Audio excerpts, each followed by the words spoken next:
Hello, my beautiful kings, queens, and internet cousins. My name's Jessica, and welcome to another episode of Let's Dish, where we talk about true crime and what's going on in my mind while I do my high dishes and clean my house. There's been one person on my mind in particular in regards to the Idaho 4 case that wasn't actually one of the 4 victims from the actual stabbing that night, but he was allegedly, supposedly, BK's witness, or the witness that said that BK bought the knife and that he was with him when the knife was bought, but the K-bar knife. But from all other accounts, everyone else has said that a professor was the one who had actually given that knife to Brent Kopacka. So I found that pretty ironic. But what's even more ironic is this is one of those cases where it's just like, what are the odds? And that's what we've been covering on my channel for the last few weeks. What are the odds?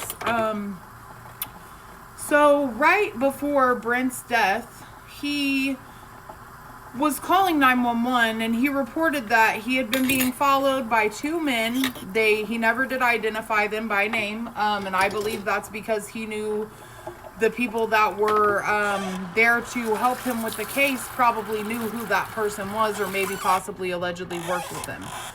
So he just had mentioned that it was like an ex's, sister's, brother, something like that, right? He had been being followed. He had been being threatened with a pew-pew, and he was scared for his life. He said that he was scared they were going to blow drugs underneath his door or something, and that's why he made the call, because he said he had a towel under his door, and then all of a sudden everything got super smoky and the floor got hot. So I'm not sure if they were trying to, I don't know, burn him down in his room, because that's kind of what it sounds like, right? But ironically enough, a few months later, Mr. Brent died in a SWAT standoff. But ironically, on the report it says that he was the aggressor, that he was the one who cornered 2 men and threatened to hurt them. So then he got barricaded into a room in a SWAT standoff and they took his life.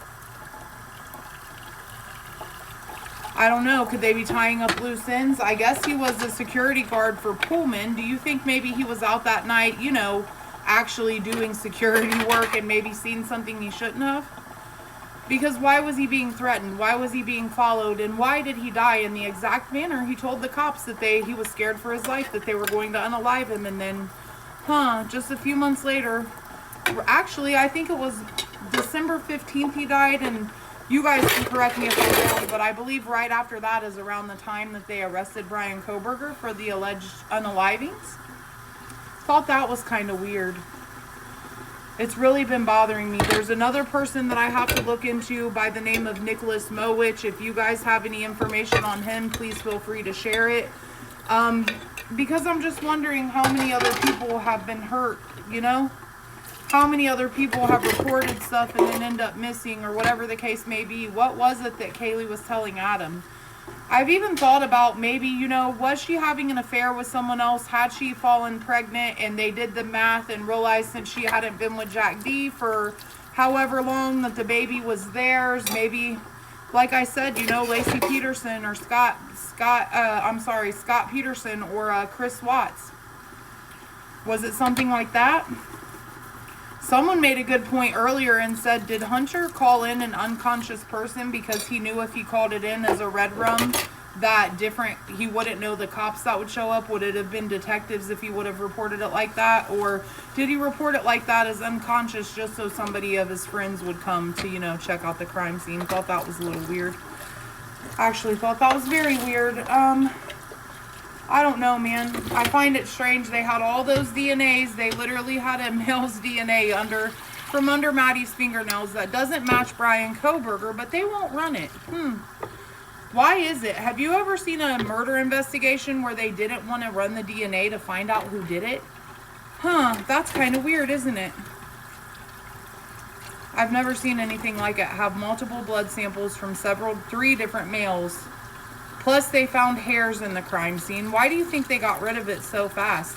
I know for a fact that there was at least 6 gunshots fired that night, so I believe that's why they demolished the house so fast. Because they couldn't find the shell casings, and they knew that if they didn't, the ballistics test would come back and it would show that the guns were registered to, I don't know, someone who probably shouldn't have been there that night. It's also strange.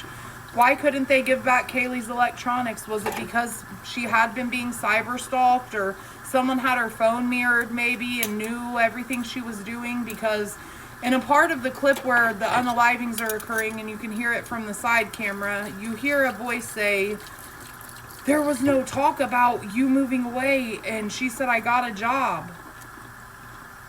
So he also said something along the lines of, "What, did you think you were going to turn this into some little college whorehouse?" And she was like, "No." And then he was like, "I saw you." And you know what's funny to me? I've listened to Brent Kopacka's voices in his videos where he's been pulled over. And you know, you can't really fake a vocal print. You know, you can plant some, I don't know, knife sheaths and maybe shake someone's hand or get their coffee cup at the trash and, you know, maybe rub it against something, like I gum up like this and someone just touched this bowl and I tap it together and now there's a print on it. Or can you fake your vocal print though? Do you think you can do that? Do you think you could change your voice to match it to Brent Kopacka's? Because that wasn't his fucking voice. There was no talk about you moving away, and she said, "I got a job." So was that it? Was the person mad because she was trying to get away? Was she telling Adam, "Hey, this guy's stalking me"? What was she telling them? We'll never know now because they got rid of her and her best friend, unfortunately.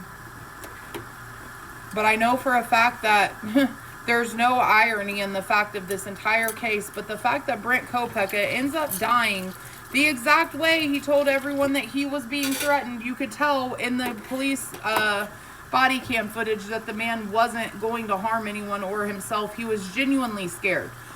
I have PTSD, so I understand that once you're fight or flight mode, when somebody's fucking with you like that, you go into fight or flight and then your adrenaline just doesn't stop.